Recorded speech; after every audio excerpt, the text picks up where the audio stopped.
Hey guys, welcome back. Today we're going to do a look and swatches of e.l.f.'s bite-sized palette. This is Pumpkin Pie.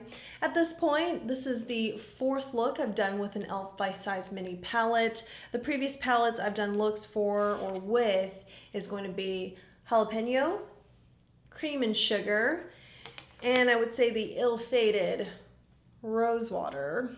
Shattered. That's my fault. I dropped it.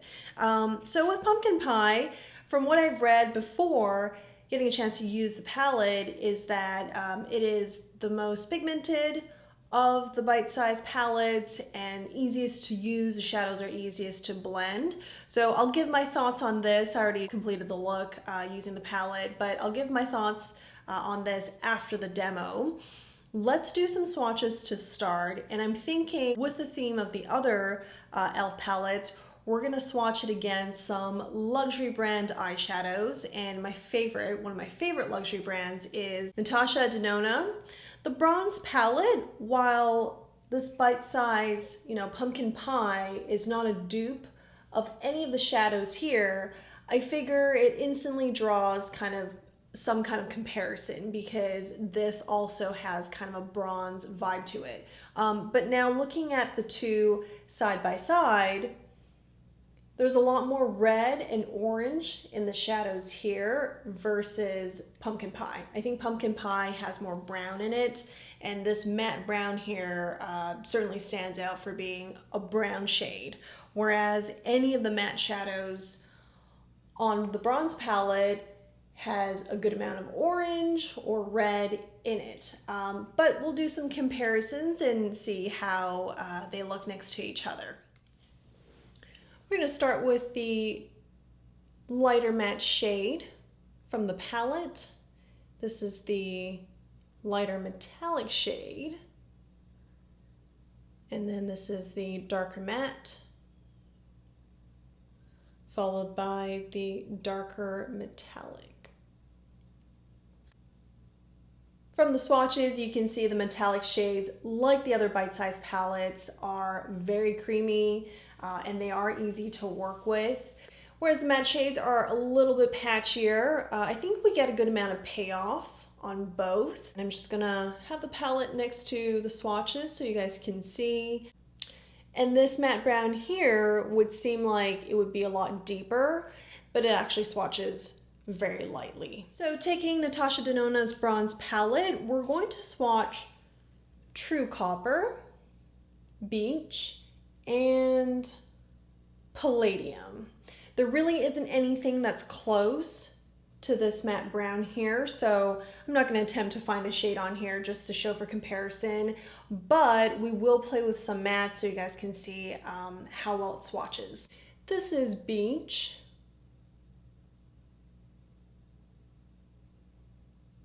True Copper,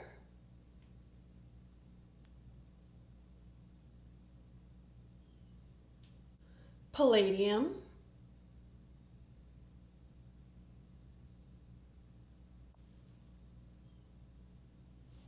and none of these are exact matches. I would say True Copper is probably the closest. This has a bit more red in it, and this is more beigey next to the reddish brown matte from e.l.f. And Palladium has some similarities with the deeper metallic from the e.l.f. palette, but as you move it around, it actually looks a bit gunmetal, like deeper as it reflects these different shades. In comparison to the e.l.f. palette, the Natasha Denona shadows are a bit more complex. I don't think it's fair to say that Natasha Denona shadows are more sophisticated. It is a luxury, high-end brand, and so we expect more from the colors and the shadows, and it is a 15-pan palette versus a 4-pan mini.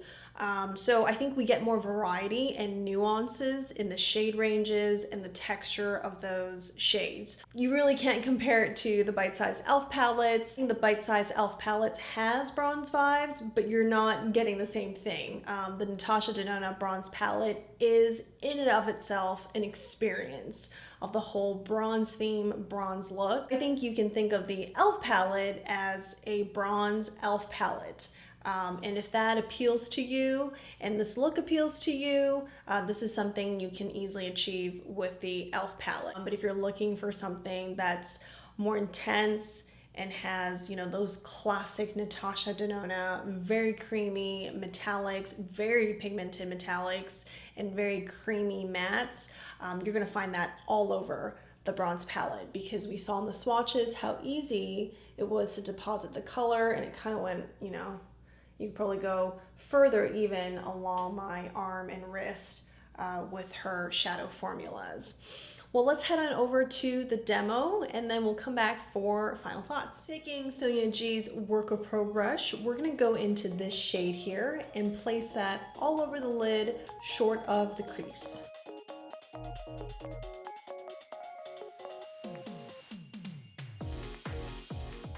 And then using also Sonia G's Blender Pro, we're gonna go into this shade here. This is a matte shade, and we're gonna add that to the crease.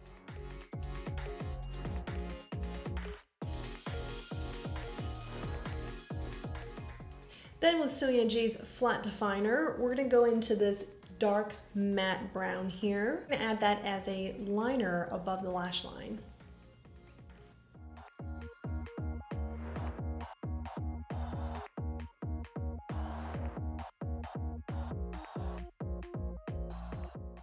And I'm actually gonna take the mini booster, also from Sonia G, dip it into this same matte brown, and I'm going to add it to just this part here to deepen it. It doesn't have to be really intense, just to dab more color for that definition.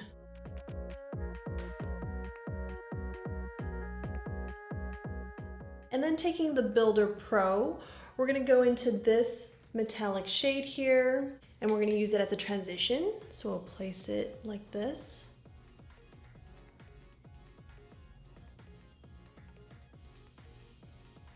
I'm gonna go in to clean up any shadows that fell under the eyes.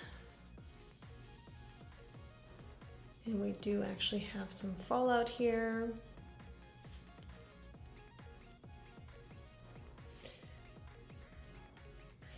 It's not too bad. I think most of it is actually coming from that matte brown we were putting just above the lash line. So now I'm gonna put on concealer foundation, set the face, and we'll come back for the finishing touches. All right, so we're gonna go back into this matte brown here with the Pencil Pro. And we're actually going to tight line using this shade here. There was quite a bit of fallout when I used it on the upper lash line, so we're just going to get rid of as much excess as we can before we add it on.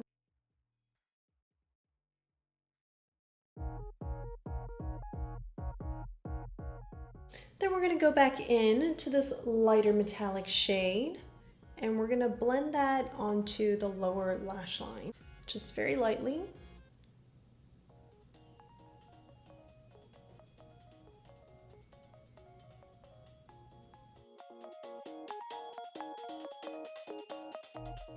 And then just as an added touch here, it's not really necessary, but I want to smoke out this corner, these outer corners here a little bit more, so it gives my eyes more of a lift. And this is an added step. You don't need to do that. I just recently had this preference of doing that because I think it makes me look a little bit more awake.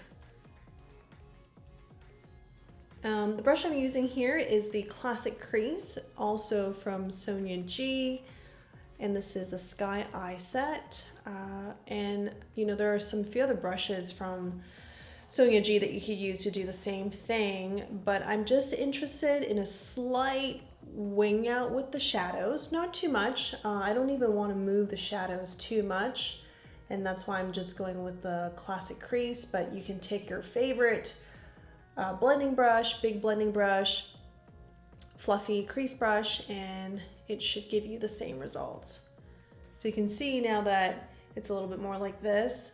All right, well, I'll put on some eyeliner here, then we'll come back for the finished look. This is the finished look.